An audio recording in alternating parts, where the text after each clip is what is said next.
মানব সৃষ্টির এবং পৃথিবীর সৃষ্টির ইতিহাস ঘাটলে মানুষের যদি কিসমত ভালো থাকে, তাহলে আল্লাহর সান্নিধ্য, আল্লাহর অস্তিত্ব সম্পর্কে জ্ঞান তাকে আল্লাহ পাক দান করে দেন। সুবহানাল্লাহ।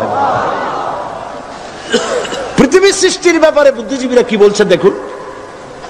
পৃথিবীর সৃষ্টির ব্যাপারে বিজ্ঞানীরা বলছেন যে এই পৃথিবী এরকম ছিল না, তো কি রকম ছিল? এইটা সূর্যের পাশ থেকে একটা উজ্জ্বল শক্তিশালী জ্যোতিষ্ক দারুণ ফোর্স নিয়ে যাচ্ছিল। সেই ফোর্স সহ্য করতে না পেরে সূর্যের একটি দুর্বলতম অংশ সূর্য থেকে ছিটকে মহাশূন্যে পড়ে গেল, আর ঘুরতে ঘুরতে এই পৃথিবীর অস্তিত্ব লাভ করলো।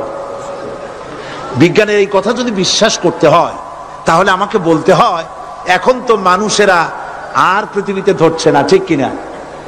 কথা বলছেন না কেন? মানুষ পৃথিবীতে এখন ধরতেছে। বিভিন্ন দেশ খালি বলতেছে মানুষ কমাও, সন্তান কমাও, বিভিন্ন পদ্ধতি গ্রহণ করো, আর মানুষ বাড়ায়ও না, অস্থির হয়ে গেছে। তো মানুষের পদবরে পৃথিবী এখন ভর্তি। এখন কেন দয়া করিয়া আর একটা জ্যোতিষ্ক সূর্যের পাশ দিয়ে গিয়া আর একটা দুর্বলতম অংশ ছিটকে ফেলায় দিয়ে এরকম একটা পৃথিবী বানায় দেয় না? তার অর্থ হচ্ছে দুর্ঘটনার মধ্য দিয়ে যা হয় তা কখনো মানুষের গ্রহণযোগ্য হয় না, আর যা কিছু গ্রহণযোগ্য তা সবই পূর্ব পরিকল্পনা প্রসূত। যেমন দৃষ্টান্ত দিতে গিয়ে আমি বলি, দুটো গাড়ি মুখোমুখি হয়ে অ্যাক্সিডেন্ট করলো, কাঁচগুলো ভেঙে ভেঙে চুরমার হয়ে গেল। এই মুহূর্তে চশমায় লাগানো যায় এরকম একটা সাইজ করা কাঁচ পাওয়া যাবে কি? পাওয়া যাবে? রেলগাড়ি অ্যাক্সিডেন্ট হলো, হাজার লোহার টুকরা পড়ে গেল, এক্ষুনি একখান কোদাল, একখান খন্তা, একখানা শাবল, একখানা দা, একখানা বটি অথবা জুতোয় মারার মতো একটা ছোট্ট পিনও প্রস্তুত আকারে পাওয়া যাবে কি? তাহলে বোঝা গেল অ্যাক্সিডেন্টের মাধ্যমে যা কিছু হয় তা মানুষের গ্রহণযোগ্য নয়, যা কিছু গ্রহণযোগ্য তা সব পূর্ব পরিকল্পিত। এখন আমি বলবো, বিজ্ঞানীদের কথা মতো যদি সূর্যের কোন দুর্বলতম অংশ মহাশূন্যে পড়ে এই পৃথিবী হয়ে থাকে, তাহলে এটা পরিকল্পনার ভিত্তিতেই হয়েছে। সেই পরিকল্পনাকারীর নাম কি? বলেন, নাম কি? তবে আমি আপনাদেরকে নিশ্চিত করে বলতে পারি, সূর্যের কোন দুর্বলতম অংশ ছিটকে পড়ে অ্যাক্সিডেন্টের মাধ্যমে পৃথিবী হয় নাই। মহাপরিকল্পনার মাধ্যমে সৃষ্টি জগৎকে টিকে রাখার জন্য আল্লাহ রাব্বুল আলামিন আলাদাভাবে পৃথিবীকে সৃষ্টি করেছেন। বিজ্ঞানের কথার সাথে কোরআন শরীফের যদি কন্ট্রাডিকশন হয়, তাহলে কার কথা মানবেন? বিজ্ঞান না আল্লাহ? জোরে বলেন, বিজ্ঞান না আল্লাহ?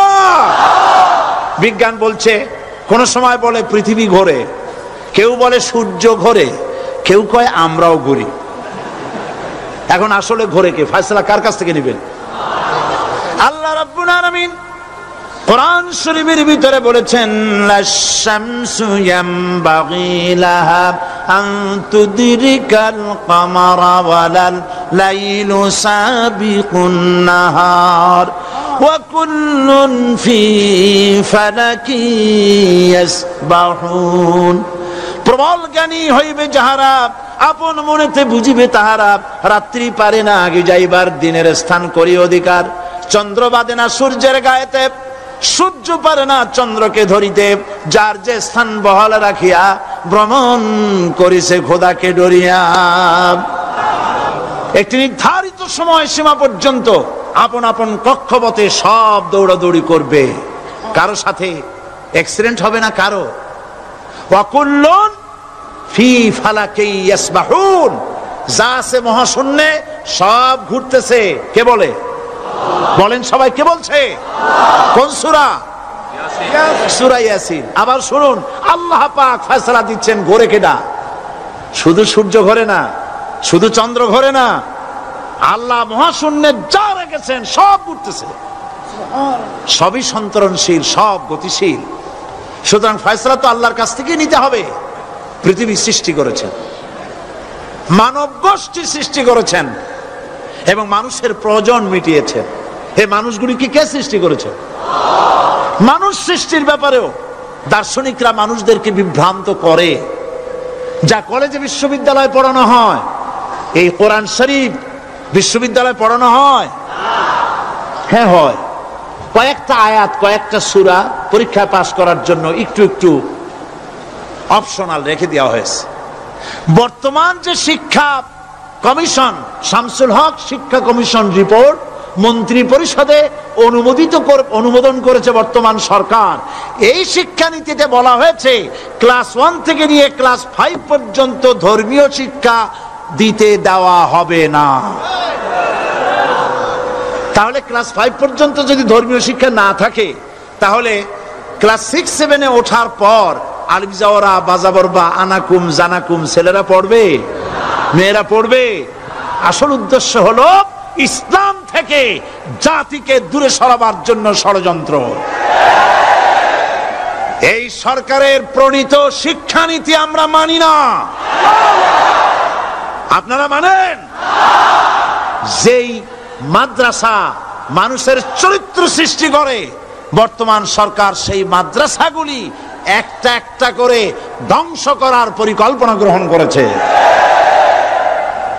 সুতরাং আসল শিক্ষা হলো কোরআনের কাছে। আসল শিক্ষা কোথায়? কোরআনের কাছে। কোরআন যদি শিখানো হতো, কোরআন যদি শিখানো হতো কলেজে বিশ্ববিদ্যালয়, তাহলে গতকাল চট্টগ্রাম বিশ্ববিদ্যালয় থেকে যেসব ছেলেরা বিশ্ববিদ্যালয় কর্তৃপক্ষ কর্তৃক বরাদ্দকৃত, হাইজ্যাক করা নয়, বরাদ্দকৃত 4খানা বাস দিয়ে কোরআন শুনতে আসতে চেয়েছিল, বর্তমান সরকারের তথাকথিত সোনার ছেলেরা আসতে দিল না। কোরআন যদি তারা পড়তো, তাহলে কোরআন শরীফ শুনতে তারাও আসতো। কপাল পোড়া। জোরে বলেন কি? আরো জোরে বলেন কি? কপাল পোড়া। সব ভালো লাগে, কোরআন ভালো লাগে না। এদেরকে শিখানো হয়েছে, আরে তোমরা তো মানুষ না। বলে আমরা কি? তো তোমাদের ডারউইন বাবাজি বলে নাই, শোনো নাই? কি পড়ো টড়ো তোমরা, বুদ্ধি শুদ্ধি রাখো না। ডারউইন বলেছে, থিওরি অফ ইভলিউশনের মধ্যে বলেছেন মানুষ মানুষ না। বলে কি? মানুষ হলো বান্দর। কপাল পোড়া। কি কপালে লেখা থাকে? কাজে কামে প্রকাশ হয়ে যায়। ডারউইন বলল মানুষ মানুষ না। আলফ্রেড বললেন মানুষ হলো মানুষই ঠিক, তবে মানুষ হলো সেক্স সর্বস্ব জীব। সেক্স সমস্যার সমাধান করলে মানুষের সব সমস্যার সমাধান হয়ে যাবে। কার্ল মার্কস বললেন মানুষ হলো পেট সর্বস্ব জীব, পেট সমস্যার সমাধান করে দিলে সব সমস্যা শেষ। আর ডারউইন বললেন মানুষ মানুষই না, মানুষ কি? বলে বান্দর। ওরাং ওটাং শিম্পাজি আর ব্যাং থেকে মানুষের উৎপত্তি হয়েছে। আমি যখন জীবনের প্রথম শিম্পাজি দেখলাম, ওরাং ওটাং দেখলাম, তখন আমি মনে করেছি যে ডারউইন খামোখা ভুল করে নাই। এইটা দেখেই ও মনে করেছে যে এই হচ্ছে আমার মাতামহের গোষ্ঠী, এই হলো পিতামহের গোষ্ঠী। আপনারা একটু মাথা কাটায় চিন্তা করেন, মানুষ যদি বান্দর থেকে হবে, আজও বানর ফরেস্ট এরিয়া আছে কিনা বাংলাদেশে? চিল্লায় বলেন আছে কিনা? তো মানুষ যদি বান্দর থেকেই হবে, আপনারা কি কোনোদিন দেখেছেন যে একটা বান্দরের কোমর পর্যন্ত মানুষের মতো হয়ে সারছে? আর কিছুদিন গেলেই পুরা মানুষ হয়ে যাবে। গলা পর্যন্ত মানুষের মতো হয়ে গেছে, আর কদিন গেলেই মানুষ হয়ে যাবে। দেখছেন কখনো? আচ্ছা আপনারা বলেন, পাবদা মাছ আপনারা চট্টগ্রামে কি বলেন? পাবদাই বলেন। পাবদা মাছ দেখতে কি মাছের মতো লাগে? বোয়াল মাছের মতো। কোন পাগলে কি বলছে কথা যে বোয়ালের পূর্বপুরুষ পাবদা? পাবদাগুলি পুটি টুটি খাইয়া খাইয়া আস্তে আস্তে বোয়াল হয়ে গেছে, এ কথা কেউ বলে? আচ্ছা শোলের যে ছোট সাইজ, শোল মাছ, গজাল মাছ, এর যে ছোট্ট সাইজ ভর্তা করে খায়, শুটকি বানায় খায়, ওগুলোর কি বলে? টাকি মাছ। এই টাকি মাছ দেখতে শোল মাছের মতো। কেউ পাগলকে আজ পর্যন্ত বলেছে যে শোল মাছের পূর্বপুরুষ টাকি, টাকিগুলা সার মার খাইয়া আস্তে আস্তে শৌলে পরিণত হয়ে গেছে? কেউ বলেছে?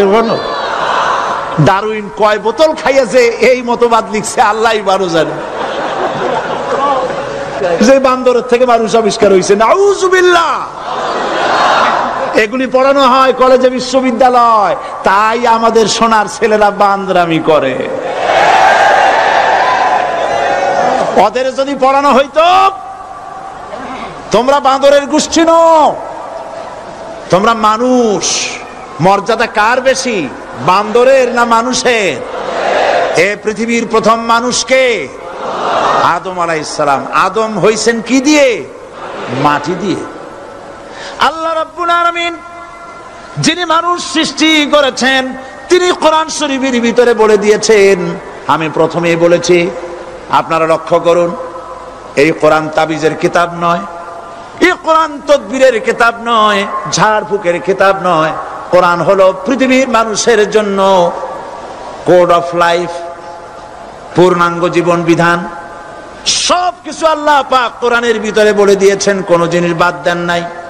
আপনি আমি কেমনে সৃষ্টি হয়েছি আল্লাহ পাক কোরআনের ভিতরে বলেছেন, ইন্না খালাকনাকুম মিন তুরাবিন সুম্মা মিন নুতফাতিন সুম্মা মিন আলাকাতিন সুম্মা মিন মুদগা।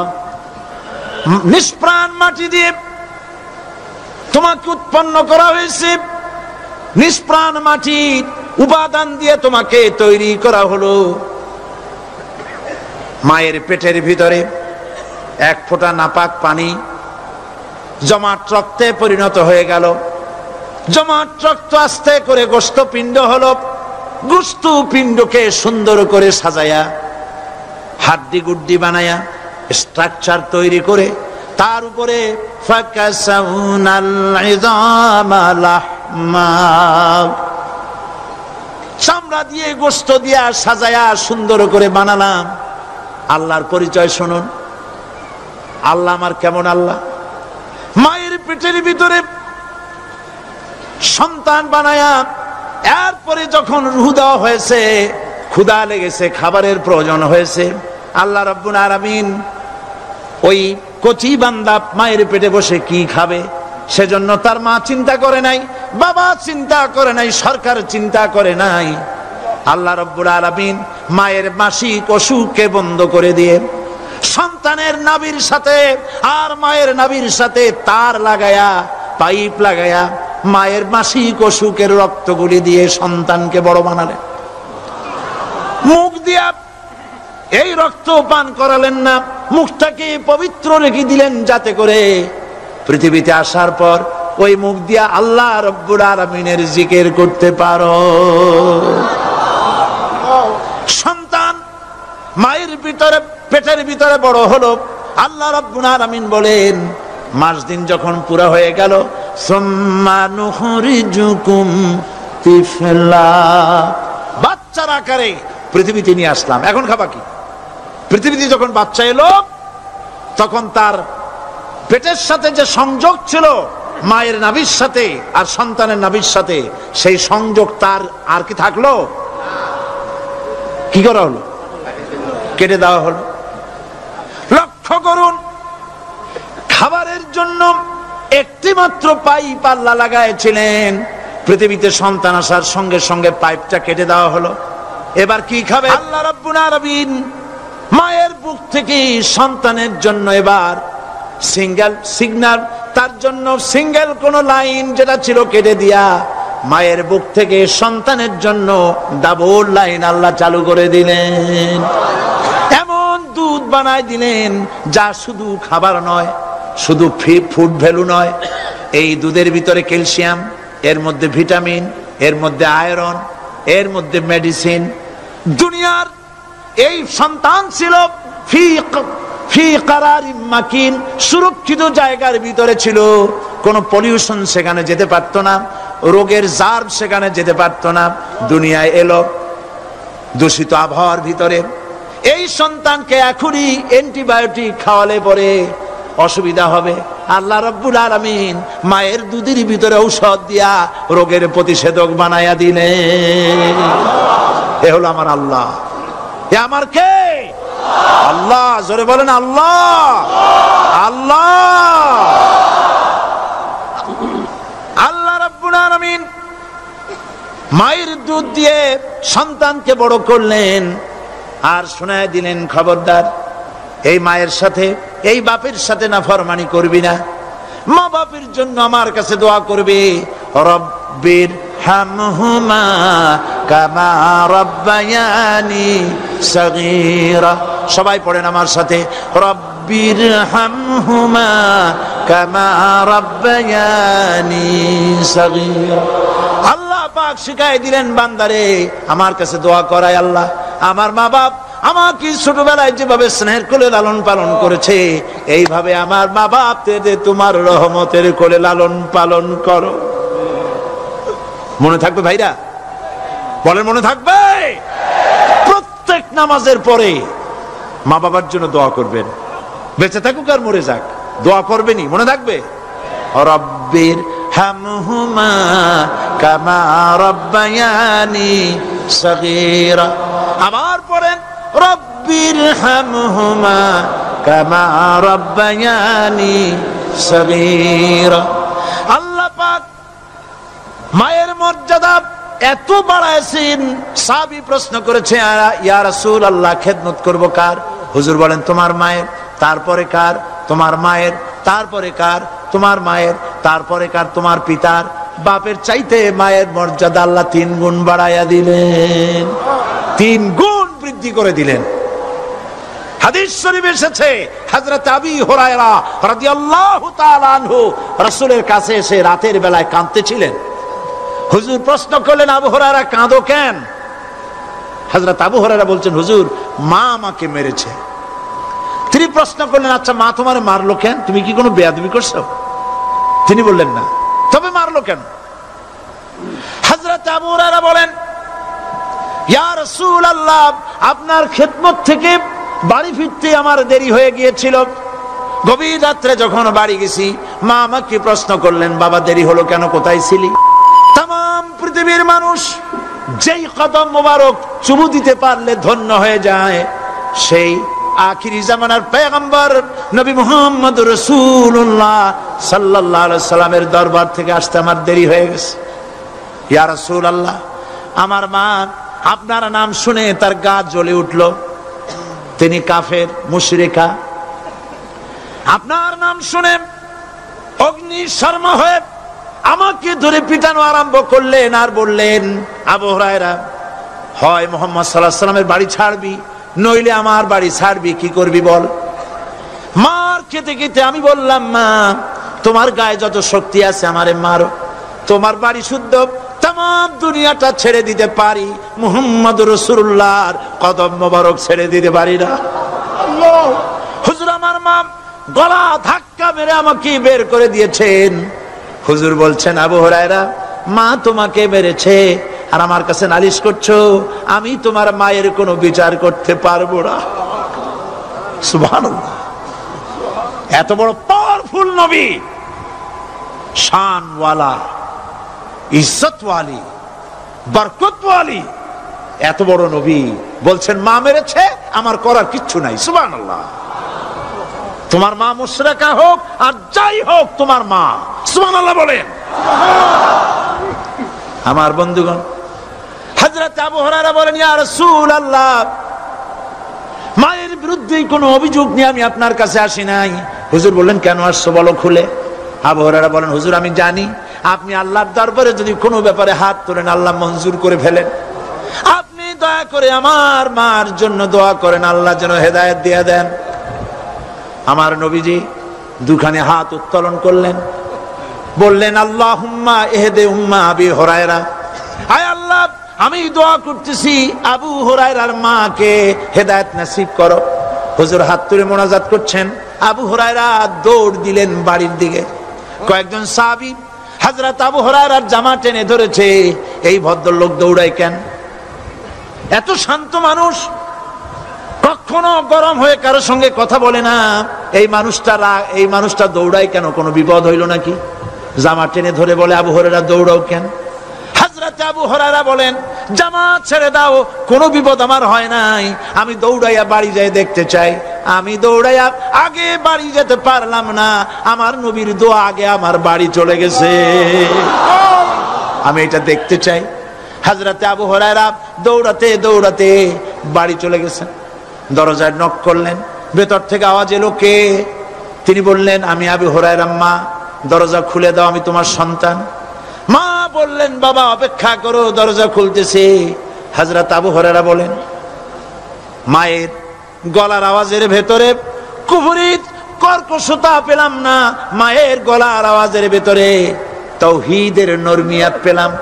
আমার কাছে মনে হলো আমি আবু হুরায়রা বাড়ি আসার আগে নবীজির দোয়া আল্লাহর আরশে পৌঁছে গেছে। আবু হুরায়রা বলছেন, মা আমার কিছুক্ষণ পরে ঘরের থেকে বেরিয়ে এসেছেন, আমি দেখলাম মায়ের শরীর ভিজা, মাথার চুল দিয়া পানি টপকাচ্ছে। মা আমার বললেন, বাবারে তোমাকে মারার পর আমি নিদারুণ অনুশোচনায় পড়েছিলাম, মনে মনে ভাবলাম, আহারে আমার সন্তান আমি কেন মারলাম? সে তো কোনো খারাপ কাজ করে নাই, কোনো খারাপ জায়গায় যায় নাই, এত ভালো মানুষ যার সম্পর্কে লোকেরা খামোখাই মিথ্যা কথা বলে, এই ভালো মানুষটার কাছে গেছে, সেজন্য আমি মারলাম কেন? বাবা গো, আমি আমার ভুল বুঝতে পেরেছি, জীবনের ভুলও ধরা পড়েছে, আমাকে জলদি করে নিয়ে চলো বিশ্ব নবীর দরবারে। হযরত আবু হুরায়রার মা রাসূলুল্লাহর খেদমতে এসে ঘোষণা করলেন, আশহাদু আল্লা ইলাহা ইল্লাল্লাহু ওয়াহদাহু লা শারীকা লাহু ওয়া আশহাদু আন্না মুহাম্মাদান আবদুহু ওয়া রাসূলুহু। আমার ভাইয়েরা, আল্লাহ রাব্বুল আলামিন মানুষ সৃষ্টি করে পৃথিবীতে পাঠায় দিলেন, খাবারের ইন্তজাম করলেন, এগুলি সব আল্লাহর পরিচয়। আল্লাহরে চেনার জন্য বড় বড় কিতাব ঘাটা লাগে না, কিসমতে যদি থাকে দুই একটা দৃষ্টান্ত যথেষ্ট হয়ে যায়। সুবহানাল্লাহ, সুবহানাল্লাহ, দুই একটা দৃষ্টান্ত যথেষ্ট। আল্লাহ পাক সমস্ত সৃষ্টি জগৎকে তৈরি করলেন, সৃষ্টি করলেন, আর তাদের খাদ্যের ব্যবস্থা করলেন। কে করেছেন খাদ্যের ব্যবস্থা? খাদ্য দেন আল্লাহ। কিন্তু অহংকারী যারা, তারা বলে দেশের বাম্পার ফলনের জন্য সমস্ত কৃতিত্ব সরকারের। বলেন আস্তাগফিরুল্লাহ, বলেন নাউজুবিল্লাহ। এদের একজন বলছিল, 3 বছর কিছু দিবার পারুম না, লোকেরা কয় আমরা না খাইয়া থাকুম, আল্লাহ কয় আমিও দেহুম, কদ্দুর পারো না খাইয়া থাকতে। ফসল কে দেন? জোরে বলেন, কে দেন? বাম্পার ফসলের ফলনের দাবি সরকার করতে পারে না, এটা কুফরি, এটা শিরক। জমিনের ফসল কে দেন? আকাশের বৃষ্টি কার? পানি কার? সার কার? সব আল্লাহ পাক। আল্লাহ পাক কোরআন শরীফে বলেছেন, লা ইন শাকারতুম লাযীদান্নাকুম ওয়া লা ইন কাফারতুম ইন্না আযাবী লাশাদীদ। আমার নিয়ামতের শুকর যদি আদায় করো বাড়ায় দেব, আর যদি কৃতজ্ঞ হও, শুকরিয়া আদায় না করো, মস্ত বড় শাস্তি দেব। ফসল দেই আমি, আর শুকরিয়া আদায় করো তোমার বাজানে, ঠিক কিনা? শুকরিয়া আদায় করে কার? বাজানে। একটা লোকের, একটি মানুষের যেই প্রশংসা এই সরকার করলো, বিগত 4.5 বছর ধরে একটা মানুষের যত জিকির করলো, প্রশংসা করলো, ছবি টানাইলো, যদি এতটা জিকির, এতটা স্মরণ আল্লাহ রাব্বুল আলামিনের করতো, ওদের জন্য আল্লাহর জান্নাতের দরজা খোলা হয়ে যেত। প্রশংসা করবে কার? চিল্লায় বলুন, আল্লাহ পাকের প্রশংসা করো। খেতে দেওয়ার মালিক তিনি। আল্লাহ পাক বলছেন, আল্লাহকে, তার পরিচয় আল্লাহ তুলে ধরেছেন, ওয়ামা মিন দাব্বাতিন ফিল আরদি ইল্লা আলাল্লাহি রিজকুহা। এই পৃথিবীর ভিতরে এমন কোন বিচরণশীল জীব নাই যার রিস্কের দায়িত্ব আমি আল্লাহ গ্রহণ করি নাই। সুবহানাল্লাহ বলবেন না? রিস্কের দায়িত্ব কার হাতে? আচ্ছা দেখুন তো, পৃথিবীর সমস্ত সরকারের কাছে বিভিন্ন মন্ত্রণালয় আছে না? খাদ্য মন্ত্রণালয় বলে কোন মন্ত্রণালয় আছে কিনা? আছে। খালি কয় খামু আর খামু। খাদ্য মন্ত্রণালয় আছে, থাকার পরেও মানুষ না খাইয়া মরে, ঠিক কিনা? এবার একটু তাকান তো, জ্ঞানের চক্ষু দিয়া তাকান। ফরেস্ট এরিয়া, বাঘ আছে কিনা? নাই। সিংহ আছে কিনা? গন্ডার আছে কিনা? হাতি আছে কিনা? বিশাল বিশাল প্রাণী আছে কিনা? জঙ্গলে ছোট্ট প্রাণী থেকে, পোকা থেকে শুরু করে গন্ডার পর্যন্ত, টুনটুনি পাখি দিয়ে শুরু করে ঈগল পাখি পর্যন্ত, নদীর ভিতরে ছোট্ট চুনু পুঁটি থেকে শুরু করে তিমি মাছ পর্যন্ত। প্রাণী তত্ত্ববিদরা বলেছেন সমুদ্রের ভিতরে এমন এমন বড় বড় তিমি আছে যে একটা তিমির ওজন 5000 টন পর্যন্ত হয়ে যায়। 5000 টন তিমিটার ওজন। এর যখন বাচ্চা হয় তখন বাচ্চার দৈনিক দুধ লাগে 50 থেকে 60 মণ পর্যন্ত। কে ব্যবস্থা করে? রুহান মান ফেরেশতা। তো ওর মা যেমন বাচ্চা তো সেরকম হবে, ঠিক কিনা? কে দেয় খাবার? এবার দেখেন তো, আপনার দেশের এই জঙ্গলে কত হাতি আছে। হাতিরা মিছিল করে আসছে যে আল্লাহ আমাদের এখন আর খাইতে যেতে দিতে পারে না, বাংলাদেশের গভর্নমেন্ট কিছু দাও। আসছে না, খাইয়া ক্ষুধার জ্বালায় হাতি মরেছে, বাঘ মরেছে, সিংহ মরেছে। এর কোন দৃষ্টান্ত আছে? ক্ষুধার জ্বালায় আকাশের উড়ন্ত পাখিরা ছটফট করে মারা গেছে, দৃষ্টান্ত আছে? নদীর মাছেরা ক্ষুধার জ্বালায় ভেসে উঠেছে, না খাইয়া মরে গেছে, দৃষ্টান্ত আছে? মহান আল্লাহ রাব্বুল আলামিন কোরআন শরীফের ভিতরে বলেছেন অনেক প্রাণী এমন আছে যারা তাদের খাদ্যকে সঞ্চয় করে না, খাদ্যকে জমা করে না, আহরণ করে না। সকাল বেলায় একটা খাবার খেলো, দুপুরে কি খাবে তার জানা নাই। শকুন পৃথিবীর মাটি থেকে 3 মাইল উপরে ওড়ে, তার চোখকে আল্লাহ পাক এত তীক্ষ্ণ বানিয়ে দিয়েছেন, এই চট্টগ্রামের কোথায় মরা গরু আছে 3 মাইল উপর দিয়ে দেখতে পায়? সুবহানাল্লাহ বলতে ইচ্ছা করে না। এই প্রাণীগুলি খাবারগুলি কোন গভর্নমেন্ট জোগাড় করে রাখে নাই। আল্লাহ পাক বলেন সবার খাবার আমি দেই। সকাল বেলায় সমস্ত প্রাণীগুলি, মহাশূন্যে পাখি, পানির ভিতরে মৎস্যরাজি, জঙ্গলের ভিতরে হিংস্র প্রাণী, পোকামাকড় থেকে শুরু করে সবগুলো খালি পেটে সব বেরিয়ে যায়, কারো কোনো খাবারের মজুদ নাই। সন্ধ্যা হতে না হতে সমস্ত প্রাণীগুলির পেট ভরাইয়া আমি আবার যার যার ঘরে বিরায় দেই। ওয়ামা মিন দাব্বাতিন ফিল আরদি ইল্লা আলাল্লাহি রিজকুহা। সমস্ত প্রাণীর রিজকের দায়িত্ব আমি আল্লাহর হাতে। কে দেয় রিজক? জোরে বলুন, কে দেন? আল্লাহ পাক। কি খাবেন সব আল্লাহ জোগাড় করে দিয়েছেন। তরি তরকারি জোগাড় করেছেন, মাছ জোগাড় করেছেন, চাউল দিয়েছেন, খাবার দিয়েছেন, গোশত দিয়েছেন, সব দিয়ে দিয়েছেন আল্লাহ রাব্বুল আলামিন। সমস্ত জিনিস দিয়ে মানুষকে আল্লাহ পাক তার জন্য আল্লাহ সব করেছেন। খালাকালাকুম মা ফিল আরদি জামিআ। এই পৃথিবীতে যা তৈরি করেছে সব তোমার জন্য। এ হচ্ছে আমার আল্লাহ, এ হচ্ছে আমার কে? আল্লাহ। সে আল্লাহ পাক বলছেন, আল্লাহর পরিচয় তিনি স্রষ্টা, তিনি রিজেক দাতা। এবার আইনদাতা কে? আইনদাতা কে? আরো জোরে বলুন। আইনদাতা আল্লাহ হচ্ছে আল্লাহর পরিচয়। ইনিল হুকমু ইল্লা লিল্লাহ আলা লাহুল খালকু ওয়াল আমর। সৃষ্টি যার, আইন চলবে তার। আমার দেশে আল্লাহর আইন চলছে? আমাদের দেশের কল কারখানা, ক্ষেত খামার, অফিস আদালত আল্লাহর আইন অনুযায়ী চলে? চলে না। বরং আল্লাহর আইনকে মুছে ফেলার জন্য নিজেদের আইন সৃষ্টি করার জন্য প্রচেষ্টা চালানো হচ্ছে। আল্লাহর আইন মানুষের জন্য সব থেকে বেশি উপযোগী, কারণ সৃষ্টি করেছেন কে? বলেন, কে করেছেন? আল্লাহ। প্রত্যেকটি মেশিন, আপনি যা কিনবেন, রেডিও হোক, টিভি হোক, যে কোনো যন্ত্র হোক, গাড়ি হোক, তার সাথে একটা লিটারেচার, একটা বই তার সঙ্গে দিয়ে দেওয়া হয়।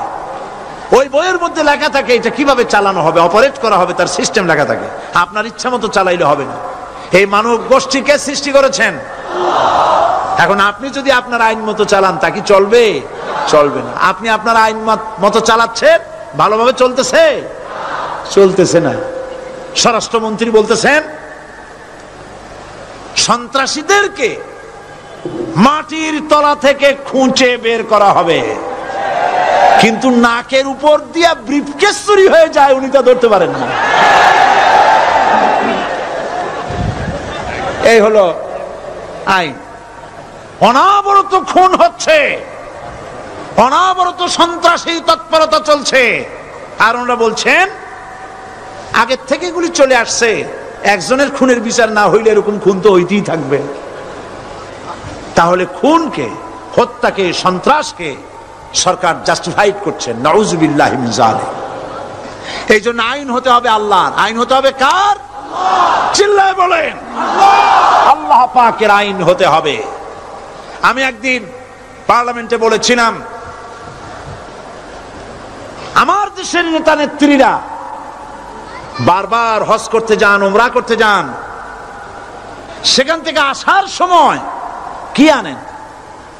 আতর, পাথর, সুরমা আর খুরমা, এই কিছু নিয়ে আসলেন। কিন্তু আমি বলেছি, আপনারা কি কিছু চোখে দেখেন না? পার্লামেন্টে এইভাবে বক্তৃতা করেছে, কিছু চোখে দেখেন না? আমি প্রশ্ন করে আমি আবার জবাব দিচ্ছি, আপনারা যারা হজ করতে যান, উমরা করতে যান, হজের কথাই ধরি, এই হজ করতে যখন যান তখন মুজদালিফায় একটা রাত কাটাইতে হয়। সেটা কোন দিন? ইয়ৌমে আরাফার পরের দিন। এই মাঠে দালান কোঠা আছে, এখানে বেড়া আছে, শামিয়ানা আছে, পর্দা আছে, তাবু আছে, কিচ্ছু নাই। লক্ষ লক্ষ নারী আর পুরুষ পাশাপাশি শুয়ে থাকে, তাও সুবহানাল্লাহ কইতে ইচ্ছা করে না। সারা রাত জনে জনে পুলিশ পাহারাদার নাই। কিরকম মেয়ে এলো, চাঁদের সৌন্দর্য হার মানায় দিতে পারে এরকম সুন্দরী, এরকম সুন্দরী নারী, সুদর্শন পুরুষ পাশাপাশি রাস্তার ধারে মরুভূমির ভিতরে সারা রাত কাটাচ্ছে। ইয়ৌমে আরাফার পরের রাতটা একটা রাত পুরা। এভাবে চলতেছে বছরের পর বছর, শতাব্দীর পর শতাব্দী, সহস্রাব্দীর পরে সহস্রাব্দী। আমি প্রশ্ন করি, পৃথিবীর ইতিহাসে কেউ কি এমন কথা বলতে পেরেছে, লিখতে পেরেছে যে মুজদালিফার রাতে সেখান থেকে 10টা নারী হাইজ্যাক হয়েছে, 5টা নারী লাঞ্ছিত হয়েছে? বলতে পারবে? গভীর রাত্রে পুরুষ সঙ্গী ছাড়া সুন্দরী রমণী, যুবতী রমণী একাকিনী নিজের ঘর ছেড়ে আল্লাহর ঘরে তাওয়াফ করতে আসে। তাওয়াফ সেরে তাহাজ্জুদের নামাজ পড়ে আল্লাহর কাছে মোনাজাত করে একা একা হাজার হাজার লাখো পুরুষের ভিতর থেকে আপন ঘরে ফিরে যায়। কারো বাবার হিম্মত নাই একবার তাকায় তো রূপ উপভোগ করার জন্য, আবার তাকায়, অথবা তার আঁচল ধরে টান মারে। আছে ইতিহাস? কথা কন না কেন? সুন্দরী একটা মাইয়া মক্কা থেকে, মদিনা থেকে পাওয়া যায় না, 15 দিন হয়ে গেছে। হয়েছে কখনো? এবার জবাব দেন, কেন হয় না? কেন হয় না? আমার দেশের মেয়েরা রাস্তা দিয়ে হাঁটতে পারে না। হাই স্কুল মেয়েদের, হাই স্কুল মেয়েদের কলেজ যখন ছুটি হয়, তথাকথিত সোনার ছেলেরা গেটের সামনে এতিমের মতো কালায় থাকে। অনবরত হাইজ্যাক হচ্ছে, ধর্ষণের সেঞ্চুরি হচ্ছে। আর ওখানে হয় না কেন? ওখানে হয় না এই কারণে, এই কোরআনের আইন আল্লাহ রাব্বুল আলামিন যে আইন দিয়েছেন, ওখানে আইন বলবৎ আছে। আছে নাকি? আছে কিনা? কোন পুরুষ কোন নারীকে ধর্ষণ করেছে যদি প্রমাণিত হয়, সে যদি ফাহাদের ছেলে হয় আর ফাহাদের মেয়েও হয়, কোরআনের শাস্তি হলো পাথর মেরে উড়াইয়া দাও। তাকে জানিয়ে দেওয়া হবে রেডিও টিভির মাধ্যমে, জেনাকারের ব্যভিচারীর শাস্তি হবে। চতুর্দিকে হাজারো লোকেরা দাঁড়াবে, হাতে পাথর নিয়ে পাথর মেরে তাকে তার গোশত হাড্ডি বাতাসের সাথে উড়ায় দেবে। একজন মানুষ আর একজন মানুষকে খুন করলো, এই আসামি ধরা পড়ে গেল, কোরআনের শাস্তি হলো যখন ধরা পড়বে প্রমাণিত হবে যেমন ভাবে হত্যা করেছে পরেও হত্যা করো। এই দৃশ্য, এই আইন যদি বাংলাদেশে যদি এই আইন চালু হয়ে যেত, খুনের আসামি ধরা পড়েছে জেনার আসামি, প্রকাশ্য ময়দানে এলো, সাক্ষী প্রমাণে কোর্টে প্রমাণিত হলো সত্যি সে খুনি। এই বিশাল আউটার স্টেডিয়ামের মাঝখানে খুনি কি দাঁড় করাও, চতুর্দিকে হাজারো লাখো মানুষ থাকুক, রেডিও টিভির ক্যামেরা কার্যকর হবে, পত্র পত্রিকার সাংবাদিকরা আসবে, তরবারির এক আঘাতে খুনির কল্লাটা উড়ায় দাও, দেহটা নিঃসাড় হয়ে জমিনে পড়ে যাবে। এই দৃশ্য যারা দেখবে স্বচক্ষে, রেডিওতে, পত্র পত্রিকায়, আর 1 বছরের ভেতরে খুন করার হিম্মত কারো কলিজায় উঠবে? জেনাকারের পাথর মেরে দেওয়া, পাথর মেরে উড়িয়ে দেওয়ার শাস্তি যদি চোখে কেউ দেখে, জেনা করার পুলক আর জাগবে? এটা নাম আল্লাহর আইন। এই আইন কার? এই আইন কার? এই আইন যতদিন পর্যন্ত বাংলার মানুষের, মুসলমানদের উপরে কার্যকরী না হচ্ছে, এই দেশে কার্যকরী না হবে, ততদিন পর্যন্ত হত্যা, ধর্ষণ, খুন বন্ধ হবে না। বন্ধ হবে। সুতরাং এই আইন হচ্ছে কার? আরো জোরে বলেন, আল্লাহ রাব্বুল আলামিন। মহান আল্লাহ রাব্বুল আলামিনের এই আইন অনুযায়ী যদি দেশ চলে, মানুষ শান্তি পাবে, চুরি বন্ধ হবে, ডাকাতি বন্ধ হবে, জেনা বন্ধ হবে, হত্যা ধর্ষণ বন্ধ হয়ে যাবে। নবীজি এমন একটি আইন চালু করে দিয়ে, কোরআনের বিধান চালু করে দিয়ে এমন একটা সমাজ চালু করেছিলেন, যেই সমাজ সম্পর্কে হুজুর নিজে বলেছেন, খায়রুল কুরুনে কারনি, সর্বশ্রেষ্ঠ যুগ হলো কার যুগ? আমার যুগ। সুবহানাল্লাহ বলেন। রাসূলের যুগ হলো সর্বশ্রেষ্ঠ যুগ। সেই কোরআন, সেই হাদিস আজও আছে না নাই? বলেন জোরে, আজও আছে না নাই? সেই কোরআন এবং সুন্নাহ দিয়ে দেশ শাসন হোক, এটা কি আমরা চাই? কারা কারা চাই? দু হাত উঁচু করে দেখা।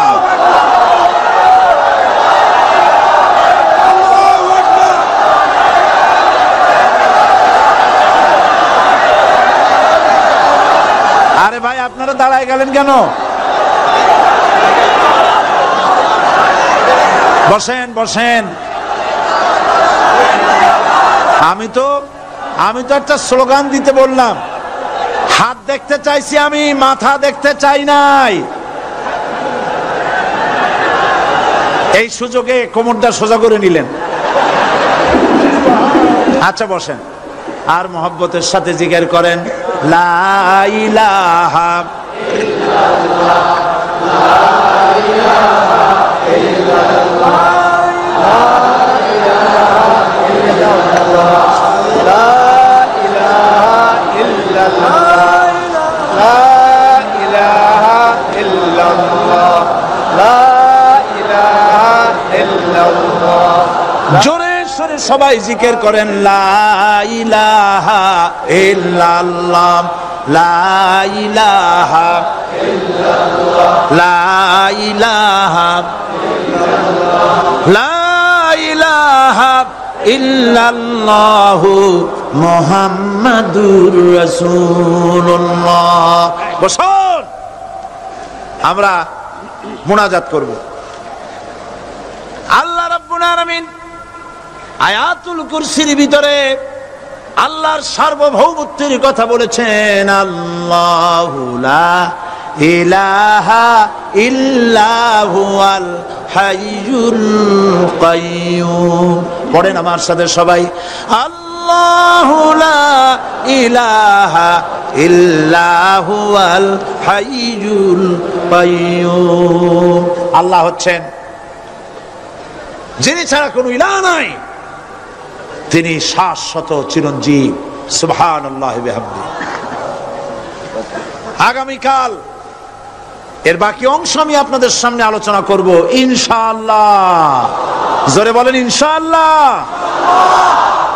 দাঁড়ানো ভাইরা বসেন। আপনাদের পাশে যারা দাঁড়িয়েছেন অনুরোধ করে বসায় দেন। বলেন যে আর 5টা মিনিট বসেন, আল্লাহর রাস্তায় হাঁটেন না।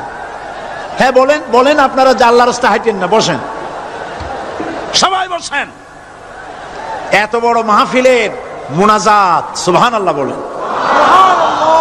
চট্টগ্রামের ইতিহাসের শ্রেষ্ঠ মাহফিল, চিল্লায় বলেন সুবহানাল্লাহ।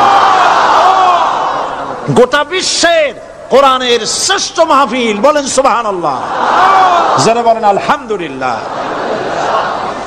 আগামীকাল এ মাহফিলের আখেরি মুনাজাত হবে ইনশাআল্লাহ।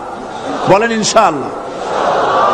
আমি আন্তরিকভাবে দুঃখিত, প্রতি বছর আমার মা বোনদের জন্য, চট্টগ্রামবাসী আমার মা বোনদের জন্য আলাদাভাবে তাদের প্রশ্নের উত্তর দেই এবং তাদের সামনে কোরআন হাদিসের কথা আলাদাভাবে বলি।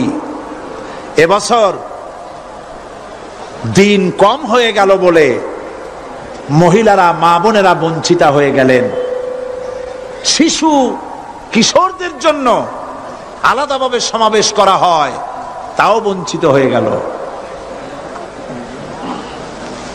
এই বিশাল তাফসীরুল কোরআন মাহফিলের বরকত থেকে চিটাগংবাসীকে যারা বঞ্চিত করলো, আল্লাহ তাদের হেদায়েত নসিব করে দিন। যদি হৃদয় থাকে, যদি হৃদয় বলে কিছু থাকে, বিবেক বলে যদি কিছু থাকে, আর শরীর যদি মুসলমানের পিওর রক্ত থাকে, তাহলে বাড়ি বসে অনুশোচনা করা উচিত, চোখের পানি ফেলানো উচিত ওই সব লোকের যারা এই বরকতপূর্ণ মাহফিলকে বাধা দিয়েছে। আর যাদের কলজার মধ্যে আল্লাহ মোহর মেরে দিয়েছে, এগুলোর তো হেদায়েত হবে না। যাদেরকে আল্লাহ পাক তৈরি করেছেন জাহান্নামের জন্য, ওদের কাছে মাহফিল অসহ্য, সহ্যই হবে না। নাউজুবিল্লাহ বলেন। চট্টগ্রামবাসীর জন্য তাফসীরুল কোরআন মাহফিল নিয়ামত। এই নিয়ামত কিয়ামত পর্যন্ত আল্লাহ টিকায় রাখুন, বলি আমিন। আগামীকালের আখেরি মোনাজাতে সমস্ত মুসলমান চতুর্দিক থেকে আল্লাহ পাকের নারা লাগাতে লাগাতে আসবেন। আল্লাহু আকবার, নারায়ে তাকবীর। গোটা চট্টগ্রাম, গোটা চিটাগং শহর আগামীকাল কোরআনের মিছিলের শহর হবে ইনশাআল্লাহ।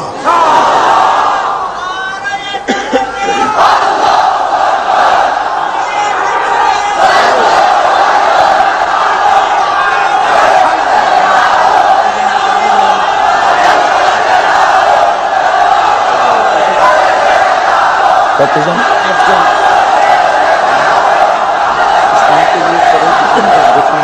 আপনি দেবেন।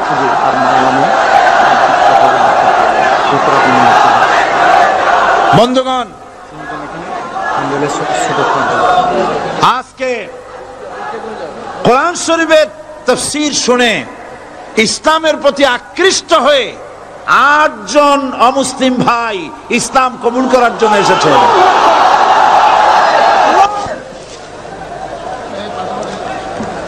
লা ইলাহা ইল্লাল্লাহু মুহাম্মাদুর রাসূলুল্লাহ। আল্লাহ ছাড়া কোনো ইলাহা নাই, মাবুদ নাই।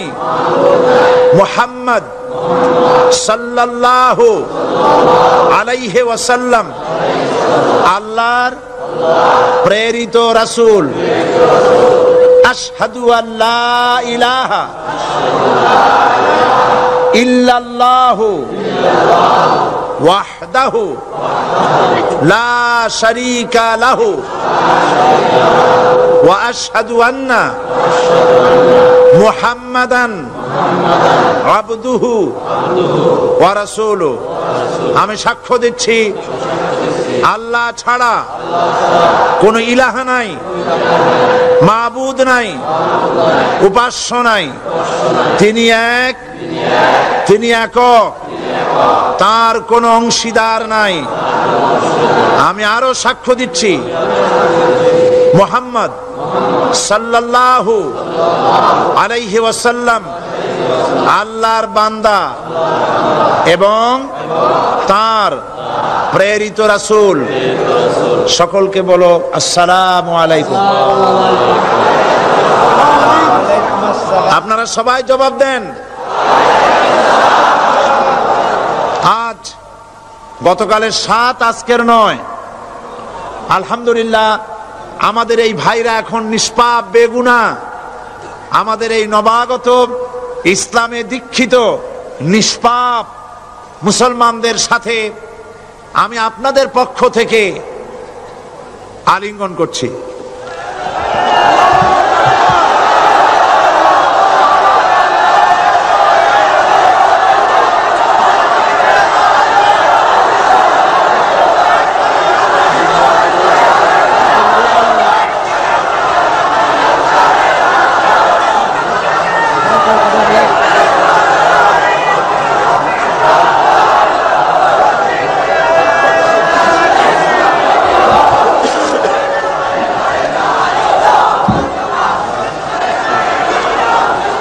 প্রিয় ভাই সব,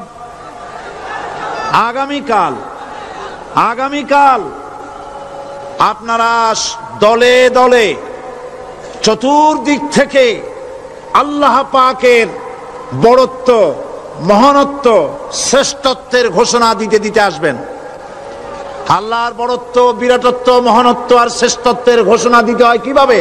আল্লাহু আকবার। সবাই জোরে বলেন, আরো চিল্লায় বলেন।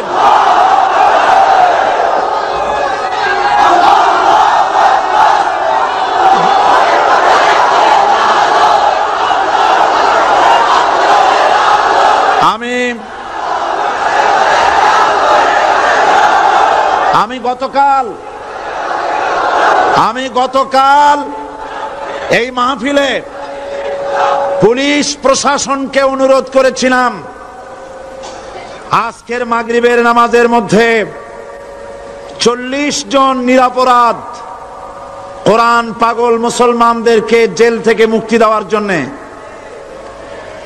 আপনারা তামসা মনে করবেন না। পুলিশ কমিশনার সাহেব, মুসলমানদের ঈমান নিয়ে, আগুন নিয়ে খেলা করবেন না। রাজশাহী এবং চট্টগ্রাম এক জিনিস নয়। আপনি রাজশাহীকে নির্যাতন করে এসেছেন, আমাদের কাছে সে হিসাব আছে। আপনি চট্টগ্রামের যদি এই মুসলমান ছেড়ে না দেন, আপনার মৃত্যু হবে, পাগল হয়ে মরবে।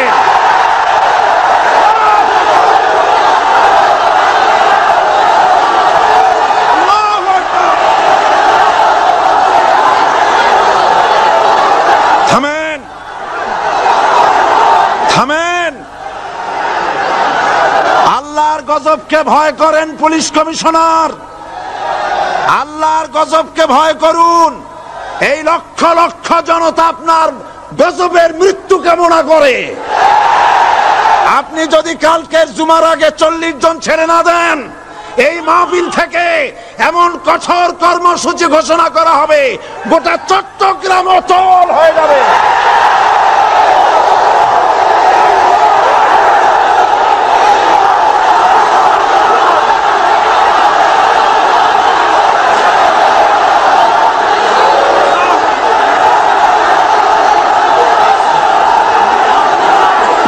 বসুন, বসুন।